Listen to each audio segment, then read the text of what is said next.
புதுச்சேரியில் வீட்டின் கழிவறையில் விஷவாயு தாக்கி 3 பேர் உயிரிழந்த சம்பவம் அதிர்ச்சியை ஏற்படுத்தியுள்ள நிலையில் சம்பவம் நடந்த புதுநகர் பகுதியில் நடமாடும் கழிவறைகள் அமைக்கப்பட்டு வீடு வீடாக சென்று மருத்துவ குழுவினர் சோதனை செய்து வருகின்றனர். இதுகுறித்த கூடுதல் தகவல்களை எமது செய்தியாளர் எழில்குமாரிடம் கேட்கலாம். எழில்குமார், தற்பொழுது அங்கு நிலவும் சூழல் என்ன? கள விவரங்களை விரிவாக விவரிங்க. புதுச்சேரி ரெட்டியார்பாளையம் தொகுதிக்குட்பட்ட புதுநகர் பகுதியில் விஷவாயு தாக்கி நேற்றைய தினம் 15 வயது பள்ளி சிறுமி மற்றும் தாய் மகள் என ஒட்டுமொத்தமாக 3 பேர் உயிரிழந்தனர். 3 பேர் உயிரிழந்த சம்பவம் புதுச்சேரியை சோகத்தை ஏற்படுத்தி உள்ளது என்றே கூற வேண்டும். மேலும் நேற்று 3 பேர் உயிரிழந்த நிலையில் 15 வயது சிறுமிக்கு 30 லட்சம் ரூபாய் நிவாரணமும், இதே போல் இறந்த தாய் மற்றும் அவரது மகளுக்கு தலா 20 லட்சம் ரூபாய் முதல்வர் நிவாரணியிலிருந்து வழங்கப்படும் என முதலமைச்சர் ரங்கசாமி நேற்றைய தினம் அறிவித்திருந்தார். மேலும் இந்த விஷவாயு தாக்கி 3 பேர் உயிரிழந்த சம்பவம் தொடர்பாக விசாரணை நடத்துவதற்காக 2 குழுக்களும் அமைக்கப்பட்டு விசாரணையானது தொடர்ச்சியாக நடைபெற்று வருகிறது.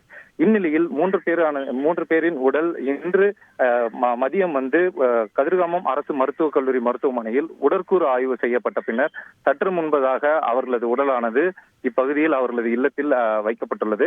மேலும் மாணவியின் உடலுக்கு அவருடன் படித்த நண்பர்கள் கண்ணீர் மல்க மாலை அணிவித்து அஞ்சலி செலுத்தினர். இதே போல் இறந்த அந்த 2 தாய் மற்றும் மகள் அவரது உடல்களுக்கும் இப்பகுதியை சார்ந்த பொதுமக்கள் மற்றும் அவர்களது உறவினர்கள் தொடர்ச்சியாக மாலை அணிவித்து அஞ்சலி செலுத்தி வருகின்றனர்.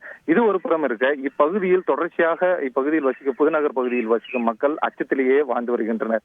ஏனெனில் நேற்று அதிகாலை உயிருடன் இருந்தவர்கள் இன்று இல்லை என்ற ஒரு அச்சத்தில் இருக்கின்றனர். மேலும் கழிவறையை பயன்படுத்தவும் தொடர்ச்சியாக அச்சமடைந்ததன் காரணமாக நகராட்சி சார்பில் நடமாடும் கழிவறை இப்பகுதியில் வைக்கப்பட்டுள்ளது. அந்த நடமாடும் கழிப்பறையை தான் இப்பகுதியில் உள்ள பொதுமக்கள் பயன்படுத்தி வருகின்றனர்.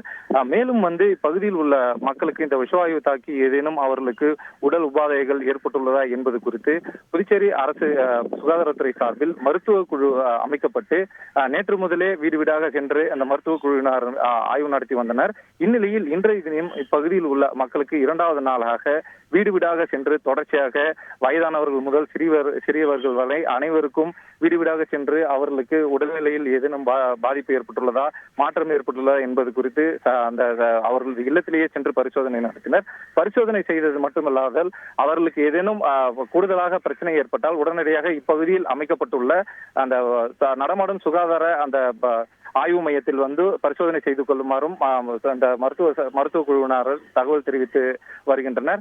இந்நிலையில் இன்று உயிரிழந்த 3 பேரின் உடலானது அவர்களது இல்லத்தில் அஞ்சலிக்காக வைக்கப்பட்டுள்ளது. தொடர்ந்து இன்று மாலை இவர்களது உடலானது அடக்கம் செய்யப்பட உள்ளது. இருந்த போதிலும் தொடர்ச்சியாக உயிரிழந்தவர்களின் நீதிக்காக தொடர்ச்சியாக பல்வேறு இடங்களில் இப்பகுதியை சார்ந்த பொதுமக்கள் மற்றும் சமூக அமைப்புகள், அரசியல் கட்சிகள் தொடர்ச்சியாக போராட்டம் நடத்தி வருகின்றனர். இது ஒரு புறம் இருக்க, இந்த 3 பேர் உயிரிழந்த சம்பவத்தில் தொடர்புடைய இந்த பொதுப்பணித்துறை அதிகாரிகள் மீது நடவடிக்கை எடுக்க வேண்டும் என்ற ஒரு கோரிக்கையும் வலுப்பெற்று வருகிறது. மேலும் இந்த 3 பேர் உயிரிழந்த நிலையில் இன்று மாலை அவர்களது உடல் அடக்கம் செய்யப்பட உள்ளது குறிப்பிடத்தக்கது. விரிவான விவரங்களுக்கு நன்றி. செய்திகளை உடனுக்குடன் தெரிந்து கொள்ள உடனே சப்ஸ்கிரைப் பண்ணுங்க.